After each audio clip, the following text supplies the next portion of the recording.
Sampodato yang akan menyampaikan sejumlah informasi terupdate seputar dunia ekonomi dan bisnis. Inilah ID Expert Session Closing selengkapnya.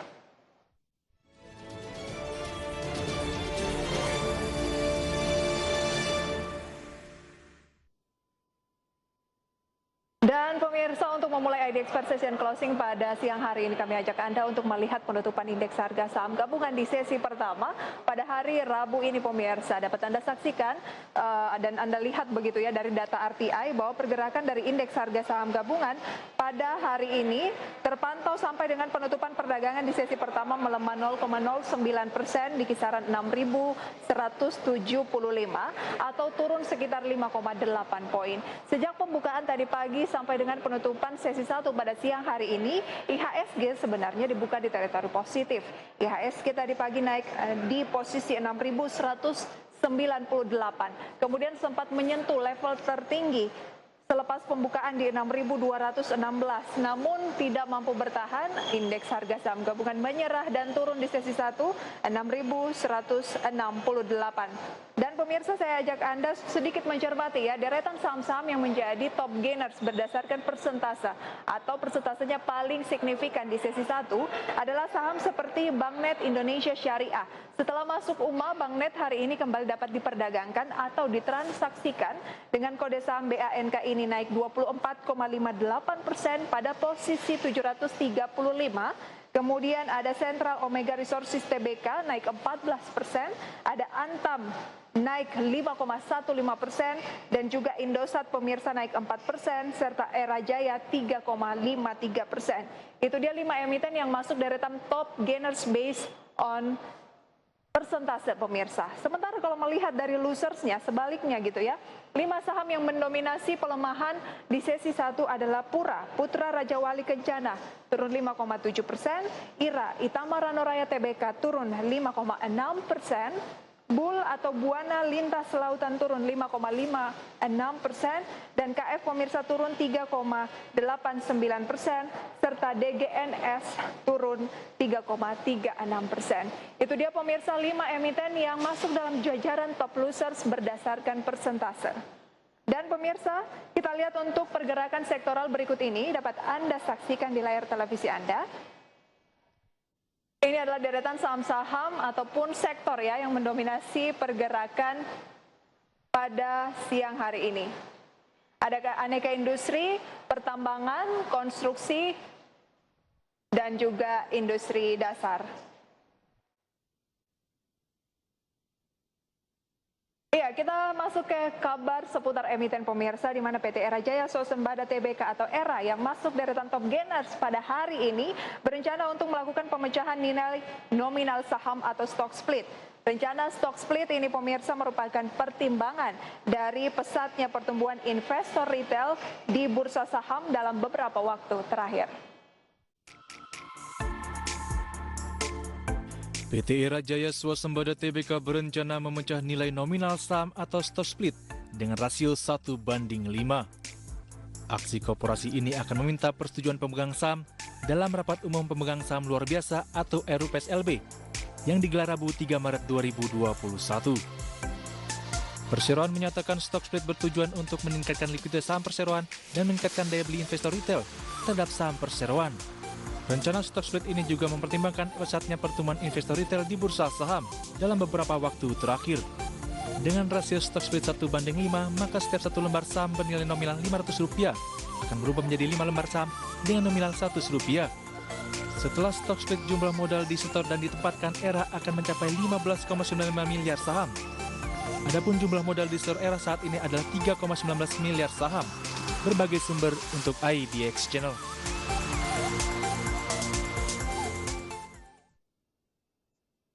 Emiten update lainnya pemirsa adalah PT Industri Jamu dan Farmasi Sido Muncul atau SIDO. Pemirsa ini mencatatkan kinerja yang positif di sepanjang tahun 2020 lalu.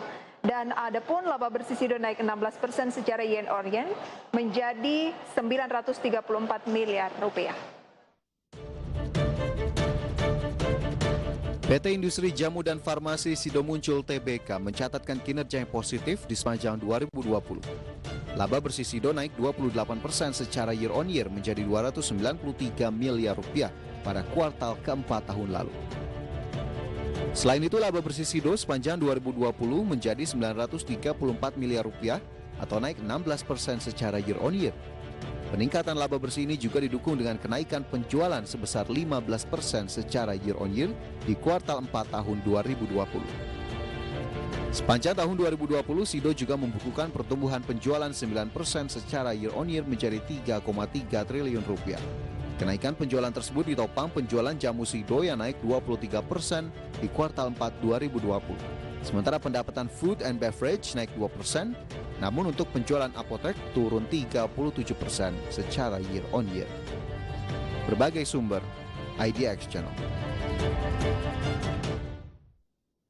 Kita ke informasi seputar kelanjutan kasus dari Asabri pemirsa, di mana pasca pemanggilan oleh Kejaksaan Agung terkait kasus korupsi PT Asabri, Direktur Utama PT Trimegah Asset Management Antoni Dirga menyatakan bahwa pihaknya akan selalu berhati-hati dan profesional dalam pengelolaan dana nasabah. Direktur Utama PT Trimegah Asset Management Antoni Dirga membenarkan jika pada pekan lalu dirinya diperiksa oleh Kejaksaan Agung sebagai saksi atas kasus korupsi PT Asabri. Selain itu, pihaknya juga telah dimintai beberapa keterangan oleh Kejaksaan Agung terkait persoalan tersebut. Pemanggilan atas dirinya ini menunjukkan komitmen perusahaan dalam membantu para institusi penegak hukum untuk menuntaskan kasus korupsi di PT Asabri. Pasca pemanggilan oleh Kejagung, Antoni Dirga menyampaikan selama ini Trimegah Asset Management selalu berhati-hati dalam mengelola dana nasabah dan pihaknya juga mengklaim jika pelaksanaan pengelolaan dana tersebut dilakukan secara profesional, independen dan sangat terbuka terhadap para nasabahnya dalam memberikan rekomendasi pilihan investasi. Antoni menambahkan saat ini Trimegah Asset Management sudah tidak lagi mengelola reksadana di mana Asabri menjadi investor atau pemegang unit penyertaan reksadana sejak beberapa tahun terakhir. Dari Jakarta, Gilang Praditya untuk IDX Channel. Informasi menarik lainnya pemirsa akan kami hadirkan usai jeda pariwara berikut. Pastikan Anda masih bersama kami dalam IDX First Session Closing.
Transisi ke energi baru dan terbarukan tidak membuat industri energi fosil lantas surut.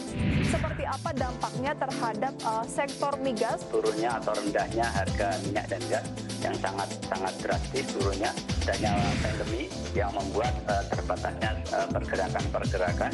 Langkah yang dilakukan apa nih Pak? Hingga hari ini saya kira Brent hari ini sekitar 55. Ini sesuatu yang positif untuk industri yang itu kira.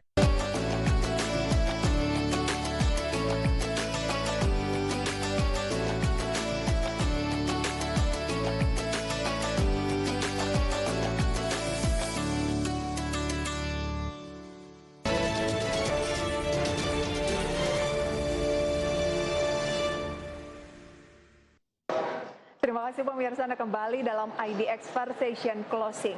Badan Usaha Milik Negara atau BUMN beserta anak usahanya berencana melakukan IPO di Bursa Efek Indonesia hingga 2023 mendatang. Adapun pemirsa, target tersebut diupayakan dapat meningkatkan likuiditas pasar modal dan menciptakan kemandirian bagi perseroan. Bursa Efek Indonesia menilai aksi penawaran umum perdana yang dilakukan oleh badan usaha milik negara mendapatkan respons yang positif dari investor. Hal ini tercermin dari aktivitas transaksi di saham-saham emiten plat merah tersebut.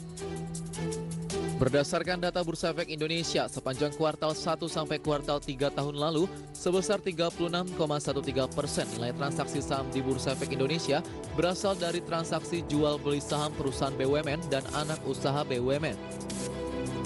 Dan saat ini kapitalisasi pasar saham BUMN dan anak usaha BUMN memiliki porsi 25,8% terhadap seluruh kapitalisasi pasar saham-saham tercatat di Bursa Efek Indonesia. Dengan mencatatkan saham di Bursa Efek Indonesia, BUMN dinilai akan mendatangkan manfaat bagi berbagai pihak. Dari sisi perusahaan, IPO dapat membantu BUMN untuk memperoleh pendanaan yang berkelanjutan dan menciptakan kemandirian perusahaan. Selain itu, bagi pasar modal sendiri, IPO BUMN juga dapat meningkatkan likuiditas pasar modal dan menambah opsi sarana investasi bagi para investor. Berbagai sumber IDX Channel. Iya pemirsa, Menteri BUMN Erick Thohir menyampaikan di tahun ini akan mulai membuka sinergi antara perusahaan pelat merah. Selain itu, pemerintah juga akan mendorong para BUMN dan anak usahanya agar bisa melantai di Bursa Efek Indonesia. Dan kita akan membahas topik yang menarik ini bersama rekan Fajar Wayong. Selamat siang Fajar.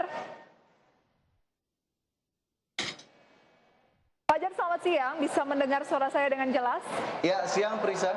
Iya, Fajar, berbicara mengenai pergerakan bursa saham pada siang hari ini memang agak lesu ya, mungkin karena menjelang libur Imlek, mengingatkan pekan ini adalah long weekend Fajar ya, tetapi harusnya market untuk jangka menengah panjang masih akan bullish, mengingat juga kan dari pemerintah menyampaikan terus mendorong BUMN untuk bisa melantai di Bursa Efek Indonesia ya. Ya.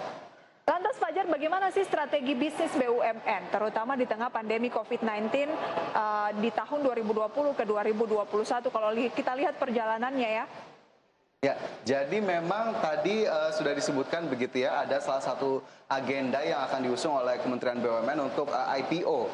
Tapi sebelum kita berbicara lebih jauh ke sana, Prisa, kita gali sedikit begitu ya strategi bisnis BUMN di tengah pandemi COVID-19, terutama di tengah kondisi saat ini. Dimana kita tahu pandemi COVID-19 memang cukup berat bagi semua pihak, bagi semua bisnis, termasuk juga kelangsungan bisnis dari badan usaha milik negara. Oleh karena itu, di tengah pandemi ini, Kementerian BUMN melalui Wakil Menteri Bapak Kartiko Wirjoatmojo menyatakan bahwa jangan sampai ada BUMN yang terdampak pandemi sampai mengalami kebangkrutan begitu ya. Oleh karena itu memang Kementerian BUMN terus berupaya untuk bisa tetap menjaga kesehatan dari bisnis-bisnis BUMN. Beberapa upaya yang memang sudah dilakukan adalah upaya pembenahan ataupun penyehatan, kemudian juga ada yang diistirahatkan dan juga fokus pada pemulihan.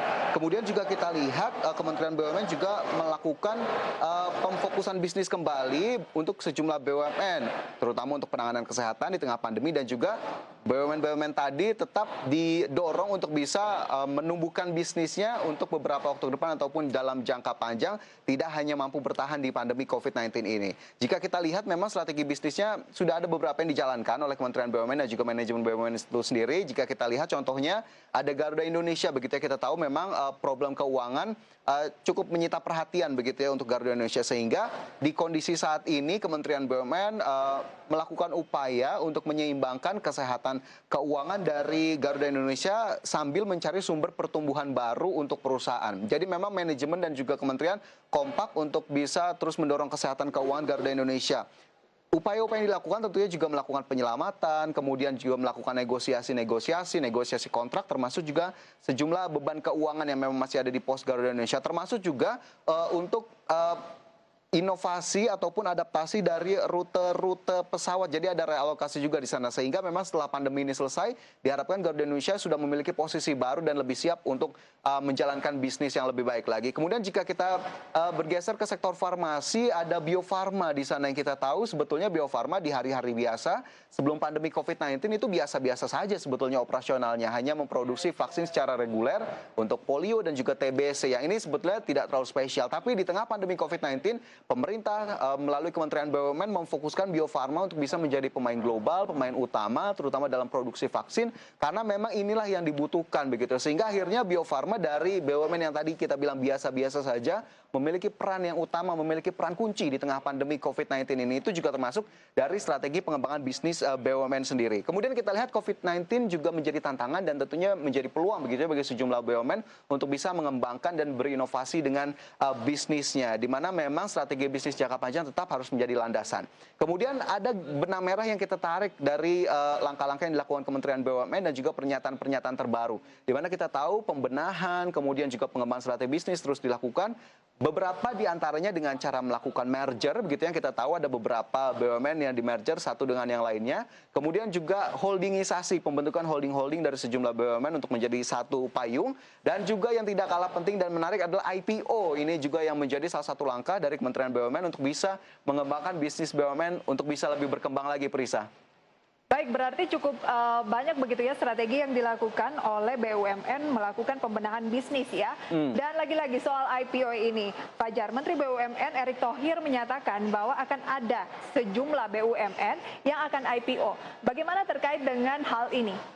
Oke, ini juga kemarin cukup membuat masyarakat cukup excited atau gembira begitu ya untuk menyambut beberapa BUMN yang akan IPO. Nah, tapi sebelum saya jelaskan lebih lanjut, ada satu pernyataan terkait hal itu dari Menteri BUMN Erick Thohir. Langsung saja kita lihat pernyataannya berikut ini.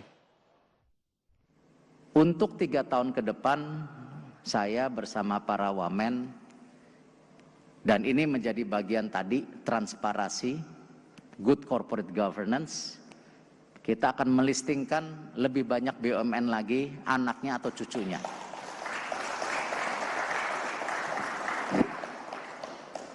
Di pipeline, saya nggak mau bilang angka fixnya, nanti dicari-cari. Tapi ada 8 sampai 12 yang...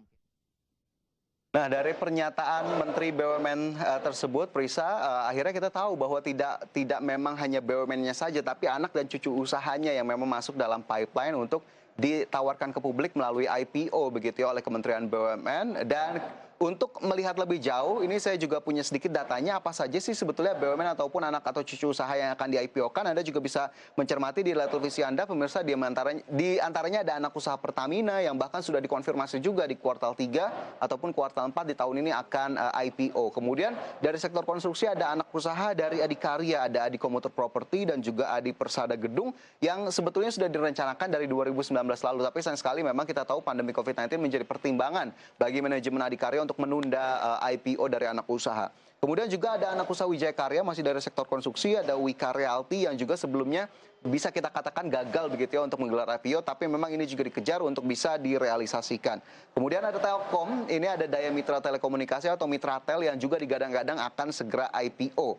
Nah, kemudian dari Krakatau Steel ada Krakatau Tirta Industri, Krakatau Bandar Samudra, kemudian juga Industrial Estate, di mana rencananya juga sudah diumumkan sejak 2019 lalu, dan memang kita tunggu bagaimana kemudian realisasinya. Selain itu ada anak usaha PT Pelabuhan Indonesia 2, ada PT Pelabuhan Tanjung Priok, dan juga IPC Terminal Peti Kemas, kemudian PT Perkebunan Nusantara 3, dan juga Rumah Sakit Pelni yang ternyata sudah merencanakan IPO sejak jauh-jauh hari, dan inilah yang kemarin akhirnya diberikan bocoran sedikit oleh Menteri BUMN begitu ya, meskipun memang BUMN ataupun anak atau cucu usaha ini belum ada yang memang masuk dalam pipeline Bursa Efek Indonesia sampai dengan saat ini. Jadi memang prosesnya masih terus dikejar untuk IPO dari BUMN ataupun anak cucu usaha ini. Dan kemudian jika kita lihat lebih lanjut, memang tujuan dari IPO ini adalah untuk transparansi dan penerapan good corporate governance sehingga semua orang bisa mengawasi jalannya BUMN tersebut, Prisa.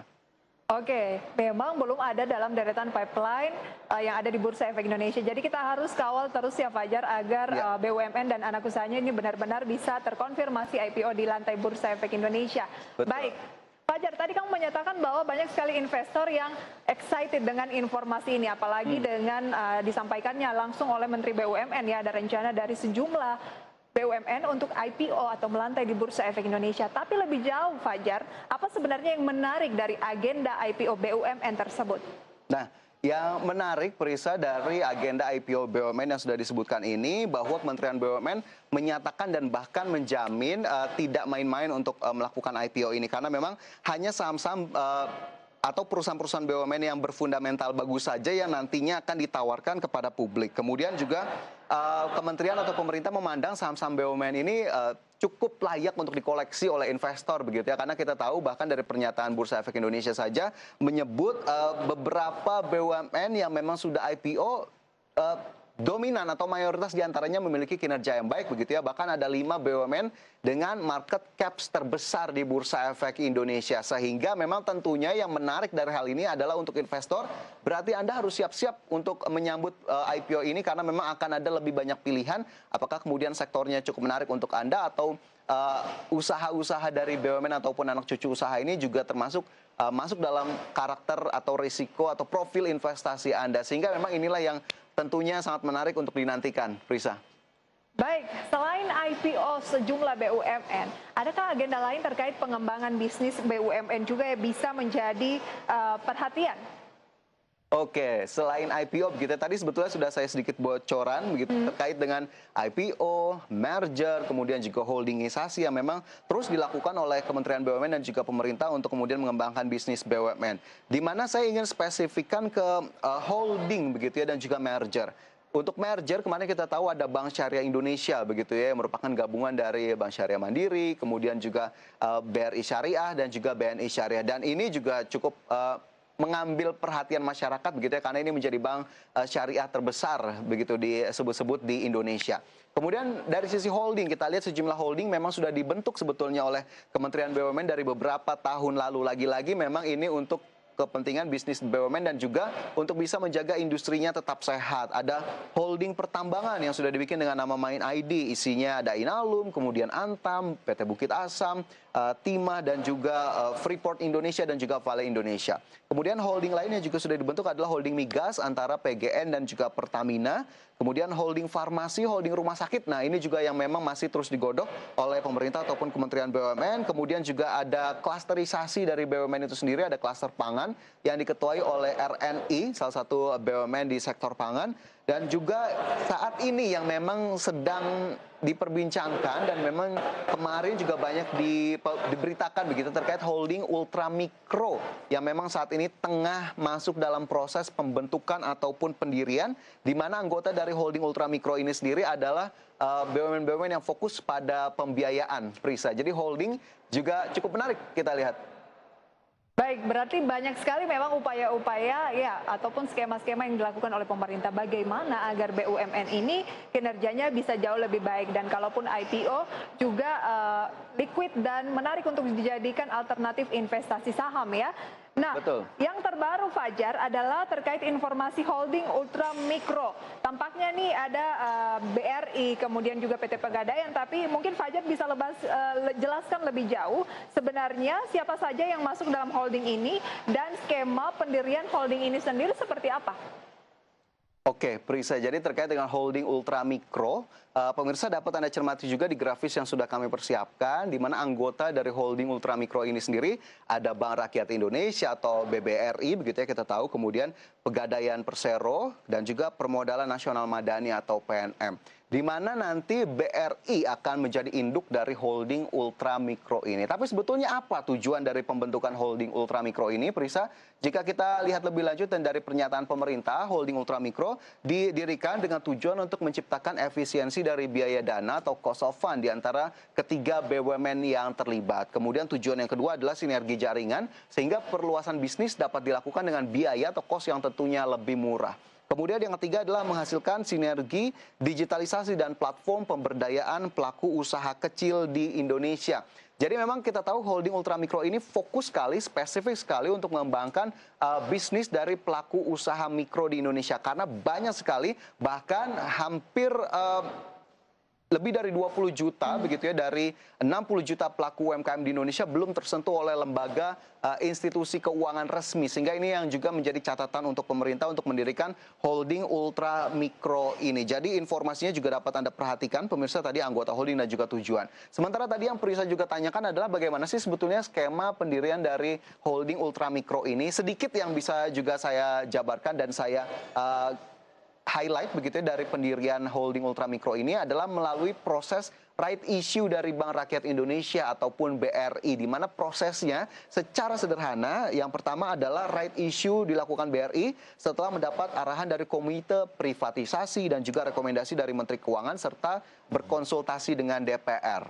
Kemudian yang kedua adalah seluruh saham seri B milik pemerintah atau milik negara di Pegadaian dan juga di Permodalan Nasional Madani atau PNM akan disetor ke BRI dalam rangka partisipasi pemerintah dalam right issue yang tadi diusung oleh Bank Rakyat Indonesia ataupun BRI. Kemudian setelah transaksi right issue, BRI akan memiliki seluruh saham seri B atau saham pemerintah di Pegadaian dan juga PNM. Sedangkan pemerintah memiliki satu saham seri A Dwi Warna di Pegadaian dan juga di PNM. Jadi memang skema right issue lah yang diusung untuk kemudian menyukseskan pendirian dari holding ultramikro ini. Tapi kita lihat nanti nilai transaksinya memang ditunggu begitu ya, nanti bagaimana kemudian right issue yang dilakukan, kemudian bagaimana kelancaran dari proses holding ultramikro ini, meskipun kita tahu prosesnya pasti tidak akan singkat, tidak akan mulus-mulus saja, pasti akan ada beberapa hal yang tentunya dicermati. Tapi kita harapkan memang prosesnya bisa berjalan dengan lancar terkait pembentukan holding ultramikro ini, Prisa. Baik, Fajar tadi baru saja menyampaikan bahwa prosesnya mungkin tidak akan semudah itu, kemudian tidak akan terlalu cepat, tetapi memang butuh proses yang harus teliti lah begitu. Tapi berbicara mengenai proses yang tidak mudah dan butuh waktu, kalau di balik itu ada manfaat yang bisa kita peroleh lebih luas lagi, mohon dijelaskan nih Fajar, dari pendirian holding ultramikro ini, baik bagi anggota holding maupun juga masyarakat secara simpel begitu ya, sebenarnya manfaatnya apa sih? Oke, jadi memang bisa saya sampaikan secara sederhana ataupun singkat, ada beberapa manfaat yang diperoleh begitu ya. Jika kita lihat dari anggota holding sendiri, kita tahu BRI memiliki outlet yang sangat luas, jaringan yang sangat luas, dan ini tentunya bisa dimanfaatkan oleh anggota holding yang lainnya. Nah, untuk Pegadaian sendiri bisa saya sebutkan beberapa diantaranya adalah menghemat biaya operasional hingga 400 miliar rupiah per tahun. Ini dinyatakan oleh manajemen Pegadaian sendiri setelah memang holding ini terbentuk. Kemudian dapat menargetkan lebih banyak pelanggan di area yang belum tersentuh karena tentunya bisa menggunakan fasilitas yang dipunyai oleh induknya BRI nanti jika sudah ada holding untuk bisa menjangkau pelanggan-pelanggan yang selama ini belum tersentuh. Kemudian yang ketiga adalah memberikan kesempatan kepada Pegadaian untuk masuk ke dalam aktivitas penyaluran KUR Supermikro karena memang sampai dengan saat ini Pegadaian belum mendapatkan izin untuk penyaluran KUR Supermikro tersebut. Sementara untuk PNM sendiri jika kita lihat manfaat yang nanti berpotensi untuk dirasakan oleh PNM adalah mampu membawa ekosistem PNM ini ke ekosistem yang lebih besar begitu ya, karena memang ada 3 BUMN yang bergabung. Kemudian yang diharapkan juga adanya cost of fund yang lebih rendah karena PNM sendiri mengakui bahwa saat ini bunga kreditnya bisa mencapai 25%. Karena memang adanya biaya operasional yang tinggi sehingga diharapkan memang nantinya cost of fund-nya akan lebih murah begitu ya untuk bisa disalurkan kepada masyarakat. Sementara untuk masyarakat sendiri yang memang ditekankan adalah untuk pelaku usaha kecil ataupun supermikro bahkan atau ultramikro ini bisa mendapatkan opsi ataupun pilihan pembiayaan yang lebih menarik, lebih murah, dan tentunya lebih bersahabat sehingga akhirnya holding ultramikro memang ditujukan ke sana. Kemudian juga menghindari masyarakat untuk terjerat dalam rentenir atau peminjaman-peminjaman yang ilegal yang akhirnya membebani dengan bunga-bunga yang tinggi sehingga holding ultramikro ini diharapkan memang membantu sekali untuk masyarakat terutama pelaku usaha mikro, Prisa. Baik, berarti memang sangat penting ya Fajar ya dampaknya untuk masyarakat. Kemudian singkat saja bagi perekonomian nasional juga seperti apa? Oke, jadi memang kita tahu untuk perekonomian nasional tentunya ada multiplier effect yang kita harapkan gitu ya. Karena dengan berkembangnya bisnis BUMN, ini secara general saya sum up saja, pengembangan bisnis BUMN, kemudian tadi juga ada pembentukan holding yang akhirnya akan lari ke masyarakat juga. Tentunya diharapkan adalah multiplier effect untuk kegiatan perekonomian, sehingga putaran perekonomian akan berkontribusi juga kepada perekonomian nasional itu sendiri. Karena kita tahu ekspansi yang dilakukan oleh BUMN begitu ya, kemudian juga pelaku usaha diharapkan akan membawa kesejahteraan tentunya kepada masyarakat, Prisa. Baik, semoga holding ultramikro ini bisa membawa kinerja yang lebih baik lagi untuk BUMN kita dan juga ekonomi nasional secara menyeluruh dan juga masyarakat. Serta kita nantikan ya IPO dari sejumlah BUMN di Bursa Efek Indonesia secepatnya. Terima kasih rekan Fajar untuk sharing informasinya. Selamat bertugas kembali. Selamat bertugas kembali, Prisa. Dan pemirsa jangan beranjak dari tempat Anda, kami akan segera kembali sesaat lagi.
Pemirsa, sejumlah badan usaha milik negara atau BUMN masuk dalam perusahaan tercatat di Bursa Efek Indonesia. Dan kita akan lihat lebih jauh bagaimana kapitalisasi pasar 5 BUMN terbesar di Bursa Efek Indonesia dalam infografis berikut ini. Dapat Anda saksikan pemirsa di layar televisi Anda, ada PT Bank Rakyat Indonesia Tbk, Telkom Indonesia Tbk, Bank Mandiri, Bank Negara Indonesia, dan Semen Indonesia dengan kode saham, tanggal IPO, market cap-nya. Yang terbesar dari BUMN berdasarkan data yang kami himpun adalah Bank Rakyat Indonesia, mencapai 569,86 triliun rupiah. Kemudian juga ada Telkom, Bank Mandiri, disusul BNI dan juga Semen Indonesia atau SMGR. Iya, pemirsa, kelima emiten badan usaha milik negara tersebut juga konsisten mencatatkan diri sebagai emiten dengan saham yang masuk dalam indeks saham berkapitalisasi besar paling liquid atau lebih dikenal dengan istilah daftar LQ45. Dan yang terbaru, kelima emiten BUMN ini masih terdaftar dalam saham LQ45 untuk periode Februari hingga Juli 2021. Lantas, bagaimana dengan kinerja saham dari kelima emiten BUMN dengan kapitalisasi pasar terbesar ini? Kita simak dalam infografis berikutnya, pemirsa. Kinerja saham 5 emiten BUMN yang kami tampilkan, SMGR, kita lihat harga IPO di posisi 7.000 dan penutupan di hari Selasa kemarin 9 Februari 2021 menyentuh angka 10.900. Telkom IPO di 2050, sekarang harganya di kisaran 3.200. BBRI 875 pemirsa, sekarang harganya di 4.620. Bayangkan kalau Anda punya BBRI dan beli pada saat IPO di tahun 2003. Kemudian ada BBNI, IPO di harga 850, sekarang pemirsa 6.225. Bank Mandiri IPO di 675, harganya saat ini 6.500. Memang sejumlah saham-saham yang kapitalisasinya besar khususnya BUMN ini ketika diinvestasikan dengan waktu yang cukup panjang, harganya akan tetap uptrend seperti yang bisa Anda saksikan. Dan manajemen Bursa Efek Indonesia juga mengamini performa positif kinerja saham BUMN sejak mencatatkan saham di lantai bursa. Dengan adanya realisasi kinerja positif tersebut, manajemen Bursa Efek Indonesia seperti dinyatakan oleh Direktur Penilaian Perusahaan IGD Nyoman Yetna senantiasa berharap kinerja saham BUMN dapat terus meningkat dengan tetap memperhatikan regulasi dan ketentuan yang berlaku. Selain itu, Bursa Efek Indonesia juga berharap positifnya kinerja saham BUMN pasca IPO juga bisa menjadi pertimbangan BUMN lainnya untuk ikut melantai di Bursa Efek Indonesia. Nah, itu tadi dari sisi kinerja saham BUMN. Kemudian, bagaimana sebenarnya kinerja keuangan dari emiten BUMN? Kita simak di grafis selanjutnya, pemirsa, kinerja keuangan 2 emiten BUMN terbesar ya. Kami ambil BBRI dan BBNI, pemirsa. Pendapatan di tahun 2020 year on year 116,93 triliun atau turun 3,96%. Laba entitas induk 18,65 triliun rupiah, turun 45,65%. Mungkin ini wajar karena di tengah tahun pandemi ya, di tahun 2020. Kemudian dapat Anda saksikan pemirsa bagaimana dengan pendapatan di 2020 untuk BBNI sekitar 27,82 triliun. Kemudian ada penurunan 1,8%. Selanjutnya laba entitas induk 3,28 triliun, turun 78,7%. Ya, manajemen Bank Rakyat Indonesia maupun Bank Negara Indonesia sama-sama menegaskan bahwa penurunan laba yang dialami di sepanjang tahun lalu terutama disebabkan oleh pandemi COVID-19. Meski demikian, manajemen BBRI dan BBNI sama-sama mengaku optimistis kinerja tahun ini akan kembali pulih. Dan menurut manajemen BNI, pemulihan kinerja tahun ini salah satunya didukung oleh beragam stimulus yang telah diberikan khususnya untuk debitur yang terdampak COVID-19. Dan untuk lebih mengoptimalkan pertumbuhan laba di tahun ini, BNI akan terus berekspansi bisnis secara berkelanjutan, seperti dengan mendorong penyaluran kredit kepada debitur papan atas, serta melanjutkan strategi biaya dana untuk meningkatkan efisiensi.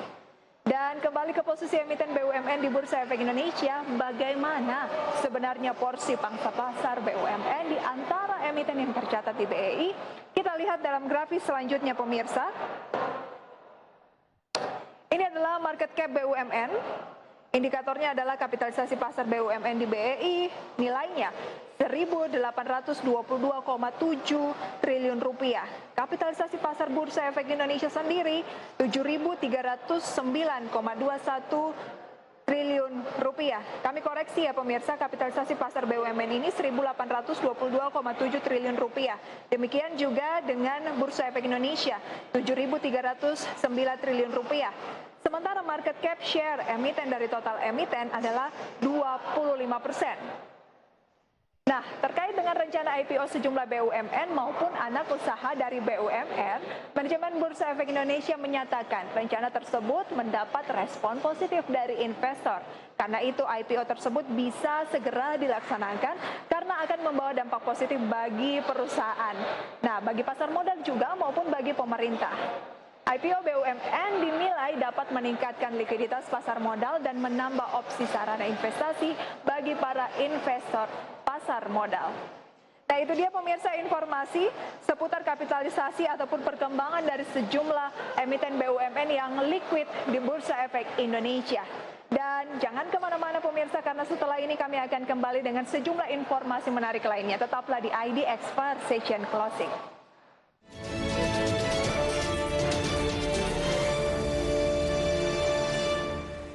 Ya halo pemirsa, nama saya Mangi Teracong. Saat ini saya menjabat sebagai presenter dan juga associate producer. Saat ini saya membawakan program ID Expert Session Closing, di mana di program tersebut saya menganalisa isu-isu ekonomi yang menarik, baik dari luar negeri maupun juga dari dalam negeri. Tentunya hingga saat ini saya masih terus belajar dan saya sangat menikmati profesi tersebut.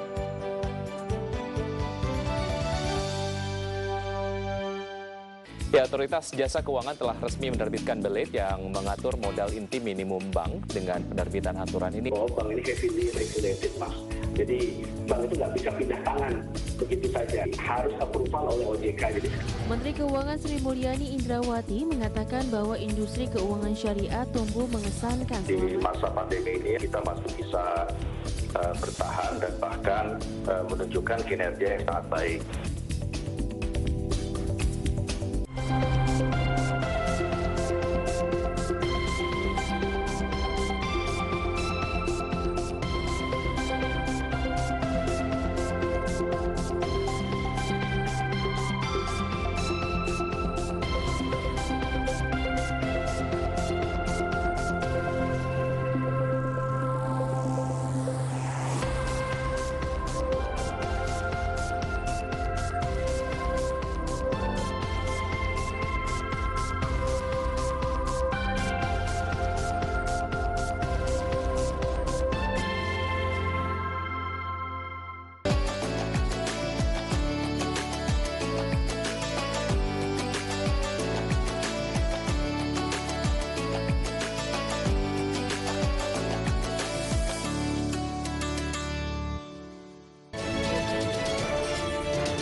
Anda kembali pemirsa dalam ID Expert Session Closing.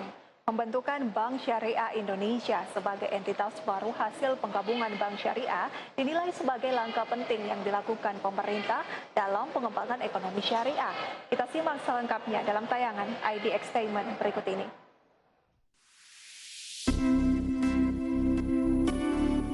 Pada awal bulan ini, Presiden Joko Widodo meresmikan beroperasinya PT Bank Syariah Indonesia Tbk dan diikuti oleh peresmian nama baru emiten di Bursa Efek Indonesia. Bank Syariah Indonesia sendiri merupakan entitas baru hasil penggabungan 3 bank syariah yang sudah ada sebelumnya, yang merupakan anak usaha dari Bank BUMN, yakni PT Bank BRI Syariah Tbk, PT Bank Syariah Mandiri, dan PT Bank BNI Syariah.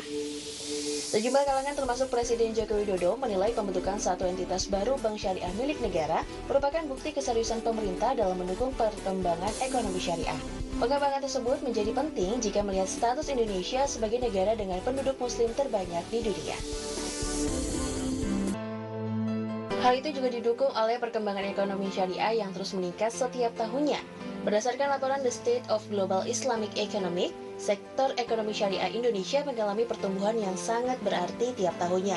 Jika di tahun 2018 lalu, ekonomi syariah Indonesia tercatat masih berada di peringkat ke-10 dunia, setahun setelahnya menanjak menjadi peringkat ke-5 dan tahun 2020 ini Indonesia telah berada di posisi ke-4 dunia. Tentu kenaikan tersebut menjadi hal yang patut disyukuri bagi perkembangan ekonomi syariah nasional. Namun Presiden mengatakan bahwa hal itu sekaligus menjadi pelecut untuk terus menjadikan Indonesia sebagai pusat gravitasi ekonomi syariah baik di tingkat regional maupun global. Sejalan dengan hal tersebut, Direktur Utama Bursa Efek Indonesia Inarno Jayadi menjelaskan bahwa pasar modal syariah dalam negeri berhasil tumbuh pesat dalam 5 tahun terakhir. Hal itu tercermin dari jumlah saham syariah naik signifikan 33% dari 318 saham syariah pada akhir tahun 2015 menjadi 426 saham syariah per 22 Januari 2021. Jumlah tersebut setara 60% dari seluruh saham yang tercatat di Bursa Efek Indonesia dengan kapitalisasi pasar syariah sudah mencapai 3.500 triliun rupiah atau sekitar 47,5% dari total kapitalisasi pasar saham Bursa Efek Indonesia. Selain itu, Inarno mengungkapkan bahwa dari total 51 saham yang debut dan tercatat pada 2020, sebanyak 38 saham atau sekitar 74,5%-nya merupakan saham syariah. Perkembangan pasar modal syariah dalam negeri juga tercermin dari pertumbuhan pesat jumlah investor syariah yang dalam 5 tahun terakhir naik 1.650%. Dan per Desember 2020, jumlah investor syariah mencapai 85.861 SID atau sekitar 5,5% dari total investor di Indonesia. Dengan demikian, Inarno menilai ruang pertumbuhan untuk jumlah investor syariah masih sangat besar. Untuk itu, manajemen BEI juga menyambut baik kehadiran PT Bank Syariah Indonesia Tbk sebagai penggabungan dari 3 entitas bank syariah plat merah. Diharapkan penyatuan bank ini akan menjadi langkah baru dalam memperkuat keberadaan bank syariah di Indonesia. Sementara Menteri BUMN Erick Thohir menegaskan PT Bank Syariah Indonesia Tbk akan berupaya keras mengejar target masuk 10 besar bank syariah dunia di tahun 2025. Sekedar informasi, 3 besar bank syariah dunia saat ini diduduki oleh Al-Rajhi, bank dari Arab Saudi dengan aset 1.370 triliun rupiah. Kemudian di posisi kedua adalah Dubai Islamic Bank dengan aset 847 triliun rupiah dan yang ketiga Kuwait Finance dengan aset 819 triliun rupiah. Pemirsa, demikianlah informasi yang dapat kami sajikan dalam IDX Teman kali ini. Semoga apa yang kami hadirkan dapat menambah khasanah ruang informasi Anda. Sampai jumpa di IDX Teman berikutnya. Berbagai sumber IDX Channel.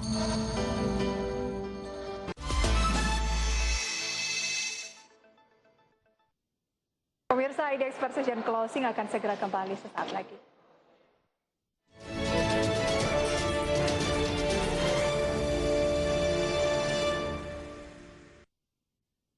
Kementerian Pariwisata dan Ekonomi Kreatif telah menyiapkan 3 program yang menjadi langkah awal untuk membangkitkan pariwisata di tahun 2021. Pemerintah menegaskan tetap fokus pada aspek kesehatan masyarakat.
Kunci dari kesuksesan Hulu Migas Indonesia ke depan ini apa, Pak? Fleksibilitas fiskal yang akan dikeluarkan untuk menjaga keekonomian. Investor akan datang itu saja. Oke, Pak. Keekonomiannya terjamin.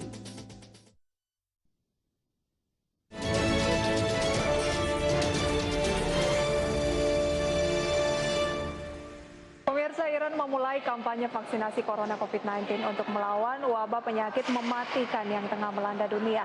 Kampanye dimulai setelah dosis pertama vaksin Rusia Sputnik tiba di Iran pekan lalu.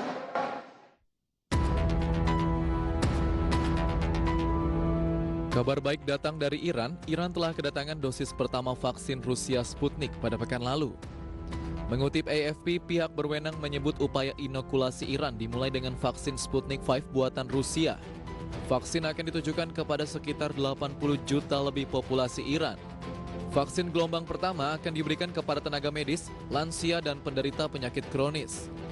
Vaksinasi untuk kelompok ini diharapkan selesai dalam waktu sekitar 2 bulan. Dosis pertama vaksin Rusia itu tiba pada Kamis pekan lalu di Teheran. 2 pengiriman selanjutnya akan diterima pada 18 dan 28 Februari mendatang. Juru bicara Kementerian Kesehatan Iran, Sima Sadarlari, mengingatkan bahwa situasi pandemi corona di negara ini sedang sensitif dan rapuh. Beberapa peraturan Amerika Serikat menghambat akses negara itu untuk mendapatkan vaksin corona melalui sanksi-sanksi yang keras. Meskipun makanan dan obat-obatan secara teknis terhindarkan dari sanksi Amerika Serikat, bank-bank internasional cenderung menolak transaksi yang melibatkan Iran. Iran menjadi salah satu negara dengan jumlah kasus COVID-19 terbesar pada awal pandemi. Negara ini masih menerapkan langkah-langkah ketat untuk menahan penyebaran penyakit lebih lanjut. Dari berbagai sumber untuk IDX Channel.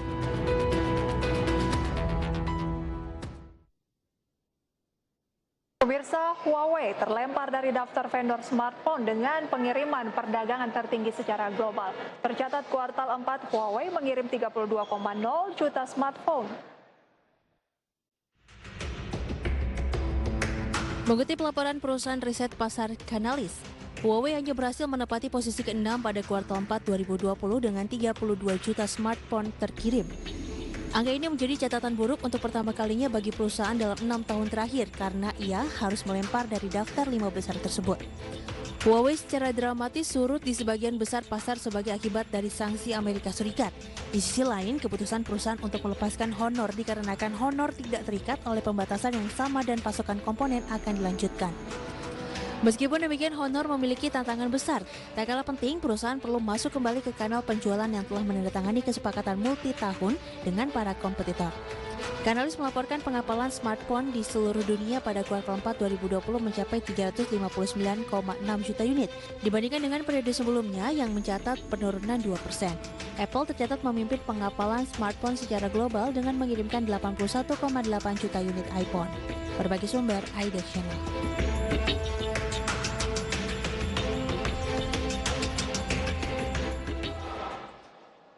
Pemirsa, kerjasama mobil listrik antara perusahaan teknologi Apple Inc. dan produsen mobil Korsel Hyundai serta Kia Motorsport terhenti. Hal tersebut dikarenakan Hyundai dan Kia telah menerima permintaan dari beberapa perusahaan mengenai pengembangan mobil listrik tanpa kemudi. Bulan lalu, Hyundai mengonfirmasi pihaknya tengah dalam perbincangan dengan Apple untuk produk kendaraan listrik Autonom Apple Car. Rencana kesepakatan bisa diumumkan pada akhir Maret 2021. Akan tetapi pembahasan tersebut terhenti setelah Hyundai mundur dari pembicaraan tentang pertemuan dengan Apple.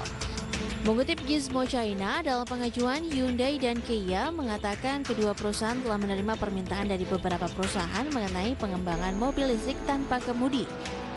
Sikap Hyundai mengecewakan Apple yang merahasiakan proyek pengembangan mobil listrik selama bertahun-tahun dan mengontrol hubungan dengan para pemasok. Dalam pembicaraan dengan Apple, dikatakan Hyundai akan memproduksi kendaraan di Amerika Serikat dengan membuka pabrik di Georgia dan dikendalikan oleh Kia. Pabrik ini bertujuan untuk memproduksi 100.000 mobil hingga 2024. Di sisi lain, selain dengan Hyundai dan Kia, Apple tengah dalam pembicaraan dengan setidaknya 6 perusahaan pembesut mobil dari Jepang. Berdasarkan laporan, Apple berencana membesut kendaraan komersil pada 2024. Namun target ini tampaknya terlalu agresif hingga dipertanyakan oleh banyak orang. Berbagai sumber, IDX Channel.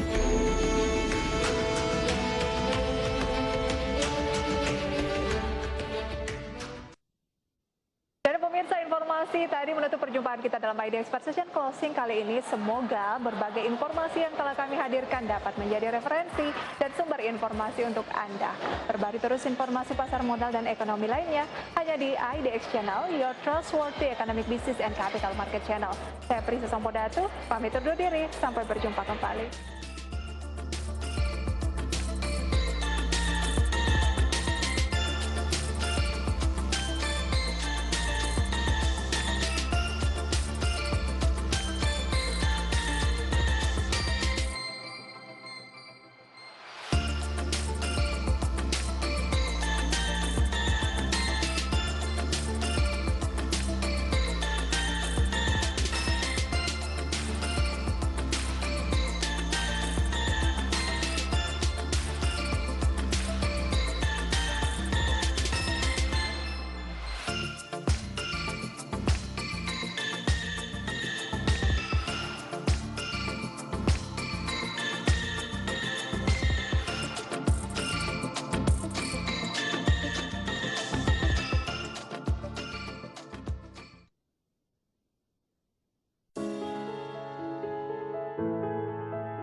Apakah Anda memiliki perusahaan dan ingin mengembangkannya? Perlu dana lebih untuk ekspansi? Ingin kepercayaan lebih dari kreditur dan bank? Perlu peningkatan image perusahaan? Perlu strategic partners? Menghadapi potensi sengketa dalam keluarga pemilik? Butuh penerapan good corporate governance yang lebih baik? Go Public adalah solusinya. Mengapa Go Public? Dengan Go Public, Anda akan menikmati manfaat seperti akses pendanaan yang luas dari pasar modal, peningkatan image perusahaan, likuiditas dan valuasi saham yang menguntungkan bagi founder, peningkatan profesionalisme perusahaan, pertumbuhan dan kelangsungan usaha, peningkatan loyalitas karyawan, serta insentif pajak.